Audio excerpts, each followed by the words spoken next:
And now, another You Can't Comp This episode highlight. Speaking of heat coming off the market, Ja Morant. Let's just keep rolling with the naughty boys. So the NBA suspends Memphis Grizzlies' Ja Morant for 25 games with conditions for reinstatement. So I'm not going to read through the whole communication, but if you are looking for this, follow the NBA communications at NBA PR. They actually put not just announcements like this, they put all sorts of stuff on there. So definitely follow them on Twitter. I really want to know what the extra conditions are, because for me, It's that's something going to be do with not showing firearms on social media, probably. I'm pretty sure they told him that the first time they suspended him, but anyway, that's fine. He's got to deactivate his Instagram. He's not allowed to go live. There's going to be something to do with this. Yeah. Brian Windhorst thinks he's lost about 50 million from this. And the rest, like ongoing, the damage is insane. What do you say? I say I really hope he gets his life back together and he makes better decisions, because for me, there's no real good outcome from this if he does sort of continue down this slide. Agreed. And I mean that from a personal space for him. The NBA product itself, the league is not better without Ja Morant, and anyone that says that probably thinks it was good that Ime Udoka got fired too.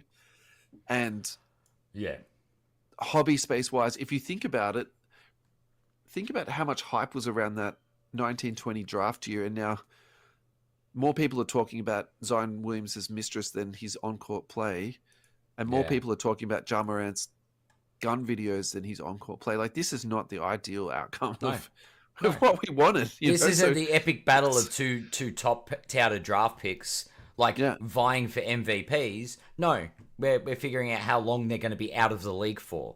Yeah.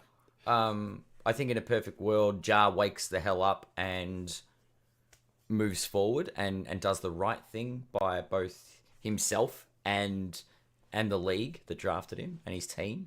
Yeah. His teammates. There's so many people that he's letting down by doing what he's doing, and I just hope that he can move past this and we get to see this young talent sort of take the stage again. Yeah, yeah. So his silver PSA 10 is currently sitting at 400. Now, if you zoom to the last 3 months, he's down 46%, and it's a very steady downward trend. Yep. People are jumping off slowly but surely. What's really interesting, though, if you go to 1 month, it's almost a flat line. And it's almost like people have literally drawn a line in the sand and said, I'm happy to pay $400.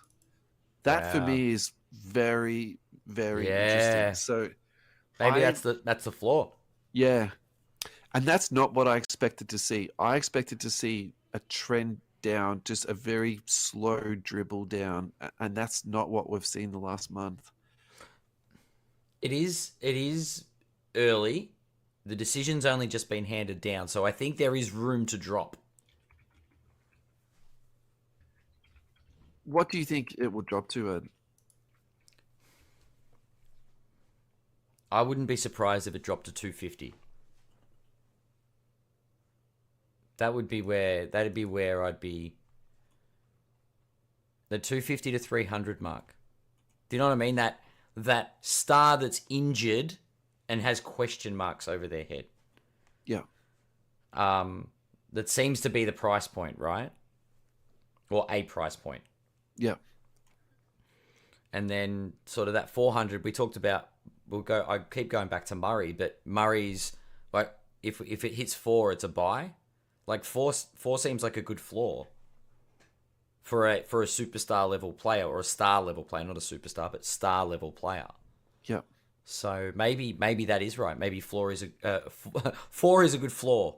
Not good for the ones that don't like tongue twisters, but definitely not. That's a tricky one. It's it's definitely not the highest of ceilings at the moment. I don't think there is a ceiling for Ja.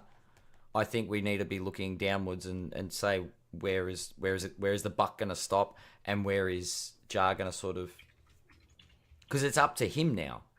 Yeah, definitely. Hobby wise, we've got till Christmas, realistically. So when's he come back? Like New Year's? 26 games. It's a fair way into the season. Yeah. So I think what you need to actually look at is what is the NBA schedule, because there's Yeah. the normal off-season downturn that happens, Yep. and then I think people not seeing this guy for another 3 months, which is basic.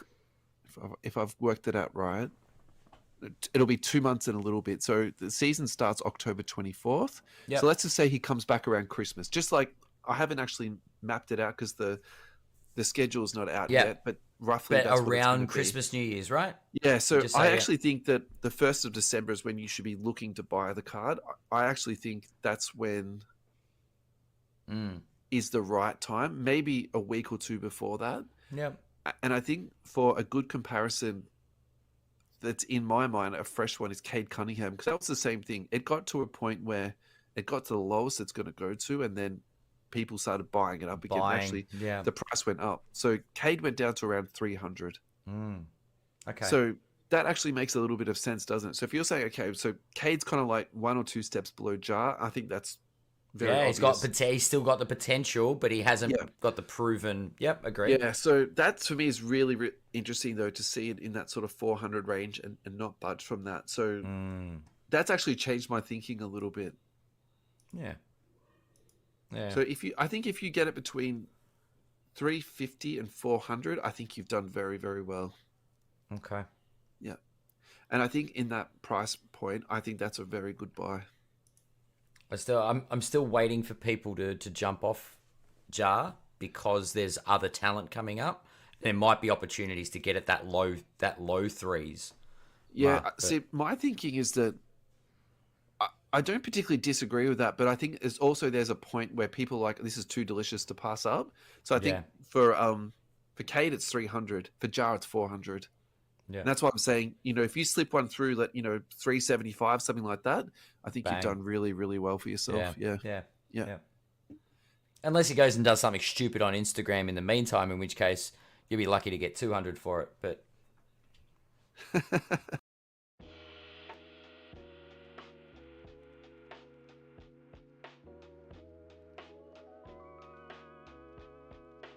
here is the way that you can get in touch with Russell and myself and be a bigger part of the show. Now, if you follow the link tree to our Facebook group, that is where Russell and I put our mailbags up, our card versus card, our player versus player, our buy, hold, sell questions. All of those will go up on socials, on IG as well, using the handle @YouCan'tCompThis. Now, if you do have a more tailored question, feel free to PM us on Instagram. You can reach out in our Facebook group, and we'll be happy to respond and see if it's something that we can add to the show.